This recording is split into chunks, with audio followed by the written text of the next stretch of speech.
ഒരിക്കൽ തുളസി ദേവിയുടെ കഠിനമായ ശാപം നിമിത്തം ഭഗവാൻ ശ്രീകൃഷ്ണൻ ഒരു കൽപ്രതിമയായി മാറി. സാക്ഷാൽ പ്രപഞ്ചനാഥൻ ജീവനില്ലാത്ത ഒരു ശിലയായി ദ്വാരകയിലെ വിജനമായ മണ്ണിൽ നിന്നു. ലോകത്തെ മുഴുവൻ പ്രകാശപൂർണമാക്കുന്ന ആ ദിവ്യരൂപം ചലനമറ്റ നിലയിൽ വെറും ഒരു ശിലയായി മാറിയത് കണ്ട് പ്രകൃതി പോലും വിതുമ്പി നിന്നു. ഈ ഹൃദയഭേദകമായ വാർത്ത രാധാറാണിയുടെ കാതുകളിലും എത്തി. തന്റെ പ്രിയതമന് ഇങ്ങനെ സംഭവിച്ചു എന്ന് കേട്ട നിമിഷം രാധാറാണിയുടെ ഉള്ളുലഞ്ഞു. കണ്ണുനീർ അടക്കാൻ കഴിയാതെ ശ്വാസം പോലും നിലച്ചതുപോലെ അവൾ തകർന്നുപോയി. ലോകം മുഴുവൻ ഉപേക്ഷിച്ചാലും തനിക്ക് കൃഷ്ണനില്ലാതെ വയ്യ എന്ന് ഉറപ്പിച്ച രാധ തന്റെ പ്രിയപ്പെട്ടവനെ തേടി ദ്വാരകയുടെ വിജനതയിലേക്ക് ഓടിയെത്തി. ആ മണ്ണിൽ ജീവനില്ലാതെ ശിലാരൂപത്തിൽ നിൽക്കുന്ന ഭഗവാൻ ശ്രീകൃഷ്ണന്റെ രൂപം കണ്ട് അവളുടെ ഹൃദയം 1000 കഷ്ണങ്ങളായി ചിതറുന്നത് പോലെ തോന്നി. അവൾ ആ വിഗ്രഹത്തിന്റെ മുൻപിൽ നിന്ന് വിങ്ങി കരയാൻ തുടങ്ങി. എന്നാൽ വെറുതെ കരഞ്ഞിട്ട് കാര്യമില്ലെന്ന് അവൾക്ക് മനസ്സിലായി. തുളസി തന്റെ ശാപം പിൻവലിച്ചാൽ മാത്രമേ ശ്രീകൃഷ്ണന് പഴയ രൂപം തിരികെ ലഭിക്കൂ എന്ന് അവൾ തിരിച്ചറിഞ്ഞു. തുളസിയെ ചെന്ന് കണ്ട് കാര്യങ്ങൾ ബോധ്യപ്പെടുത്താനായി അവൾ ശ്രീകൃഷ്ണന്റെ മകനായ സാമ്പനെ ദൂതനായി അയച്ചു. കൃഷ്ണന്റെ അവസ്ഥ തുളസിയെ അറിയിക്കുക, അവളുടെ മനസ്സ് മാറ്റാൻ ശ്രമിക്കുക എന്നതായിരുന്നു ദൗത്യം. എന്നാൽ കാര്യങ്ങൾ വിചാരിച്ചതുപോലെയല്ല നടന്നത്. സാമ്പൻ തുളസിയെ കണ്ടപ്പോൾ കാര്യങ്ങൾ നേരെ പറയുന്നതിന് പകരം തുളസിയുടെ മനസ്സിൽ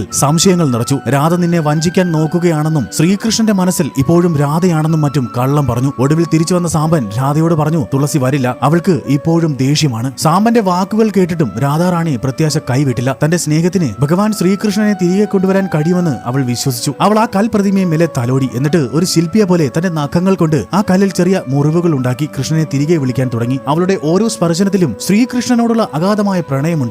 ആ സമയത്താണ് തുളസി അവിടെ എത്തിയത്. സാമ്പൻ കൊടുത്ത തെറ്റായ വിവരങ്ങൾ കാരണം തുളസി അതീവ ദേഷ്യത്തിലായിരുന്നു. രാധാറാണി ഭഗവാൻ ശ്രീകൃഷ്ണന്റെ ആ ശിലയിൽ തൊടുന്നത് കണ്ടപ്പോൾ തുളസി അലറിക്കൊണ്ട് പറഞ്ഞു, രാധേ, നീ വീണ്ടും എന്നെ വഞ്ചിക്കുകയാണോ? ശ്രീകൃഷ്ണനെ നിനക്ക് മാത്രമായി സ്വന്തമാക്കാൻ നീ എന്ത് തന്ത്രം വേണമെങ്കിലും പ്രയോഗിക്കുമോ? തുളസിയുടെ വാക്കുകൾ കേട്ടിട്ടും രാധാറാണി കോപിച്ചിരുന്നില്ല. അവൾ വളരെ ശാന്തതയോടെയും കരുണയോടെയും തുളസിയെ നോക്കിക്കൊണ്ട് പറഞ്ഞു, തുളസി, നിന്റെ സ്നേഹമാണോ എന്റെ സ്നേഹമാണോ വലുതെന്ന് തർക്കിക്കേണ്ട സമയമല്ലത്. ശ്രീകൃഷ്ണനോടുള്ള നിന്റെ സ്നേഹം സത്യമാണെങ്കിൽ നീ അദ്ദേഹത്തെ വിവാഹം കഴിച്ചോളൂ. ഞാൻ അദ്ദേഹത്തെ നിനക്കായി വിട്ടുതരുന്നു. നീ സന്തോഷവതിയായിരിക്കുകയാണെങ്കിൽ കൃഷ്ണൻ ഈ ശിലാരൂപത്തിൽ നിന്ന് മോചിതനാകുമെങ്കിൽ എനിക്ക് അതിൽ കൂടുതൽ ഒന്നും തന്നെ വേണ്ട. ഞാൻ എന്നേക്കുമായി അദ്ദേഹത്തെ ഉപേക്ഷിക്കാൻ തയ്യാറാണ്. രാധാറാണി ഇത് തുളസിയോട് പറയുമ്പോൾ അവളുടെ കണ്ണുനീർ ധാരധാരയായി ഒഴുകുകയായിരുന്നു. രാധാറാണിയുടെ ഈ വാക്കുകൾ കേട്ടതും തുളസി സ്തംഭിച്ചുപോയി. രാധയുടെ നിസ്വാർത്ഥമായ സ്നേഹവും വലിയ ത്യാഗവും തുളസിയുടെ ഉള്ളിലെ ദേഷ്യവും അഹങ്കാരവും അലിയിച്ചു കളഞ്ഞു. തന്റെ തെറ്റു മനസ്സിലാക്കിയ തുളസി ഉടൻ തന്നെ ശാപം പിൻവലിക്കുകയും ചെയ്തു. അടുത്ത നിമിഷം ആ കല്ലിൽ നിന്ന് ദിവ്യ ചൈതന്യം പുറപ്പെട്ടു. തുടർന്ന് സാക്ഷാൽ ശ്രീകൃഷ്ണൻ തന്റെ പൂർണ്ണമായ ദിവ്യ രൂപത്തിൽ